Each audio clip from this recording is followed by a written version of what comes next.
நேக்சேக்கிர் சைபர் பாதுகாப்பு குழு நிறுவனத்தின் முக்கியமான தகவல்களை பாதுகாக்க கடினமாக உழைத்தது. ஆனால் அச்சுறுத்தல்கள் எப்போதும் பின்தொடர்ந்து கொண்டே இருந்தன.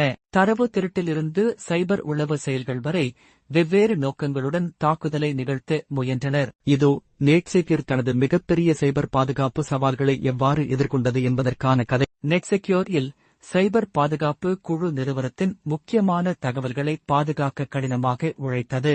ஆனால் அச்சுறுத்தல்கள் எப்போதும் பின்தொடர்ந்து கொண்டே இருந்தன. தரவு திருட்டிலிருந்து சைபர் உளவு செயல்கள் வரை வெவ்வேறு நோக்கங்களுடன் தாக்குதலை நிகழ்த்த முயன்றனர். இதோ நேக்சேக்கிர் தனது மிகப்பெரிய சைபர் பாதுகாப்பு சவால்களை எவ்வாறு எதிர்கொண்டது என்பதற்கான கதை. தரவு கொள்ளை டேட்டா எக்ஸ்பில்ட்ரேஷன் அட்டாக். ஒரு இரவு சைபர் பாதுகாப்பு பகுப்பாய்வாளர் ராஜ் தனது கணினியில் ஒரு விதிமீறலைக் கண்டார். வாடிக்கையாளர் தரவுகள் அதிக அளவில் ஒரு தெரியாத இடத்திற்கு அனுப்பப்படுவதை அவர் கவனித்தார். ஜைடோபோக்ஸ் எனும் ஹேக்கர் நிதி தகவல்களை திருட முயற்சித்தார். இது ஒரு டேட்டா எக்ஸ்பில்ட்ரேஷன் அட்டாக். ஷேடோபாக்ஸ் ஒரு ஃபிஷிங் அட்டாக் மூலம் ஊழியரின் கணக்கு தகவல்களை திருடினார். ஆனால் நேக்சேக்கிர் நிறுவனம் டேட்டா லாஸ் பிரிவென்ஷன் DLP அமைப்பை செயல்படுத்தியிருந்தது. இந்த அமைப்பு அந்த அனுமதியற்ற தரவு பரிமாற்றத்தை கண்டுபிடித்தது.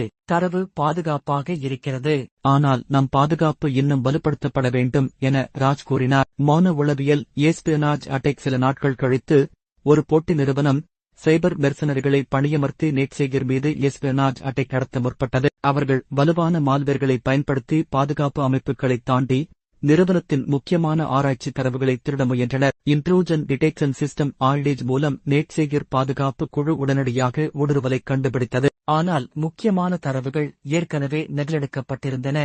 சைபர் பாதுகாப்பு குழு உடனடியாக விசாரணையை தொடங்கி ஹேக்கர்கள் பயன்படுத்திய முறைகளை கண்டறிந்து அந்த குறைபாடுகளை சரிசெய்தது. முழு செயல் நிறைவு சர்வீஸ் டிஸ்ரப்ஷன் அட்டாக். ஒரு காலை நெட்செக்யூர் நிறுவனம் திடீரென ஆஃப்லைனில் சென்றது. இது distributed denial of service DDoS தாக்குதல் காரணமாக இருந்தது. ஹேக்கர்கள் போலி டிராபிக் மூலம் சர்வர்களை நிரப்பி நிறுவனத்தின் செயல்பாட்டை முடக்க முயன்றனர். ஆனால் வெப் அப்ளிகேஷன் ஃபயர்வால் WAF செயல்பாட்டில் இருந்ததால் அது போலி டிராபிக்கை வடிகட்டியது. சில நிமிடங்களுக்குள் சேவைகள் மீண்டும் செயல்பாட்டுக்கு வந்தன. அவர்களின் தாக்குதல் தோல்வியடைந்தது. நாம் மேலும் வலுவான பாதுகாப்பு ஏற்பாடுகளை மேற்கொள்ள வேண்டும் என பாதுகாப்பு குழு முடிவு செய்தது.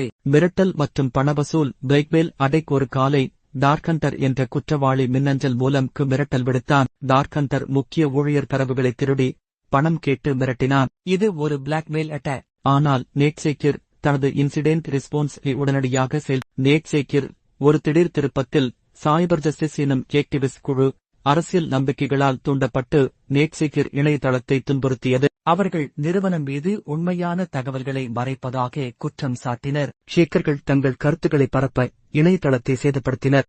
சைபர் பாதுகாப்பு குழு உடனடியாக செயல்பட்டு இணையதளத்தை காப்பகத்திலிருந்து மீட்டெடுத்து மேலும் பாதுகாப்பு செயல்பாடுகளை வலுப்படுத்தினர். நேக்சேக்கிர் வெளிப்புற அச்சுறுத்தல்களை எதிர்கொண்டபோது அமைப்புசார் குற்றக்குழுக்கள் நிறுவனத்தின் நிதி ஆதாரங்களை இலக்காக கொண்டனர். அவர்கள் ரைன்சம்வேர் தாக்குதலை நடத்தியதில் முக்கியமான தரவுகளை குறியாக்கினர். பின்னர் அந்த தரவுகளை மீட்டெடுக்க பணம் கோரினர். ஆனால் பேக்கப் மற்றும் ரிகவரி சிஸ்டம்ஸ் மூலம் தரவுகளை பணம் செலுத்தாமல் மீட்டெடுத்தனர். பாதுகாப்பு குழு ரைன்சம்வேர் வழியாக தாக்குதல் நடத்திய குறைபாடு எங்கு இருந்தது என்பதை கண்டுபிடித்து அதை சரிசெய்தனர். சில அச்சுறுத்தல்கள் உள்ளிருந்து வந்தன. பணி நீக்கம் செய்யப்பட்ட முன்னாள் ஊழியர் ஆலன் தனது செயல்பாட்டின் மீது மிகுந்த வெறுப்புடன் இன்சைடர் த்ரெட் அட்டாக் நடத்தியான். தனது இன்னும் செயல்பாட்டில் இருந்த அணுகல் அனுமதிகளை பயன்படுத்தி முக்கியமான நிதி தரவுகளை அழைக்க முயன்றான். யூசர் அக்சஸ் மேனேஜ்மெண்ட் சிஸ்டம் அவனது சந்தேகத்திற்கிடமான செயல்களை உடனடியாக கண்டறிந்து அவன் அணுகலை தடை செய்தது. பாதுகாப்பு குழு காப்பகத்திலிருந்து தரவுகளை மீட்டெடுத்து திற்காக பாதுகாப்பு நடவடிக்கைகளை வலுப்படுத்தினர். தேசிய மோதலின் போது நேஷன் ஸ்டேட் அட்டாக் தாக்கியது. அரசால் ஆதரிக்கப்படும் ஹேக்கர்கள் நிறுவனத்தின் செயல்பாடுகளை பாதிக்க மற்றும் உளவு சேகரிக்க உயர் தொழில்நுட்ப மால்வேர்களை பயன்படுத்தினர். பாதுகாப்பு குழு அரசாங்க சைபர் பாதுகாப்பு அமைப்புகளுடன் இணைந்து செயல்பட்டு த்ரெட் இன்டெலிஜென்ஸ் பிளாட்ஃபார்ம்ஸ் மூலம் இந்த தாக்குதலை கண்டறிந்தனர். பாதிக்கப்பட்ட அமைப்புகளை தனிமைப்படுத்தி சேதத்தை குறைத்தனர். நெட்செக்யூர் தனது பாதுகாப்பு முறைகளை வலுப்படுத்த எதிக்கல் ஐ பணியமர்த்தியது. இந்த white hat hackers penetration test மூலம் இயல்பான சூழ்நிலையில் தாக்குதல்களை உருவாக்கி பாதுகாப்பு குறைபாடுகளை கண்டுபிடித்தனர். தாக்குதலுக்கு உள்ளாகும் முன் நமது பலவீனங்களை அறிந்து பாதுகாக்கும் நடவடிக்கைகள் மிக முக்கியம் என்று ராஜ் கூறினார். சில அச்சுறுத்தல்கள் எதிர்பாராதவைகளாக இருந்தன. சில இளைஞர்கள் மாலிசியஸ் நோக்கமின்றி சர்வர்களை தங்கள் சுவாரஸ்யத்திற்காக தாக்கினர். இவர்கள் சிரிப் கிட்டேஜ் என அழைக்கப்படுகிறார்கள். அவர்கள் இலவச ஹேக்கிங் கருவிகளை பயன்படுத்தி பாதுகாப்பு அமைப்புகளை சோதித்தனர். ஆனால் பாதுகாப்பு குழு இந்த தாக்குதலை உடனடியாக கண்டறிந்து அவர்களை சட்டப்பூர்வ விளைவுகள் குறித்து அறிவுறுத்தினர். மேலும் அவர்கள் சைபர் பாதுகாப்பு கல்வியில் ஆர்வம் செலுத்த ஊக்குவிக்கப்பட்டனர். சைபர் பாதுகாப்பு அச்சுறுத்தல்கள் பல்வேறு வடிவங்களில் வருகின்றன, ஒவ்வொன்றும் தனித்தனியான நோக்கங்கள் மற்றும் முறைகளுடன் இருக்கின்றன.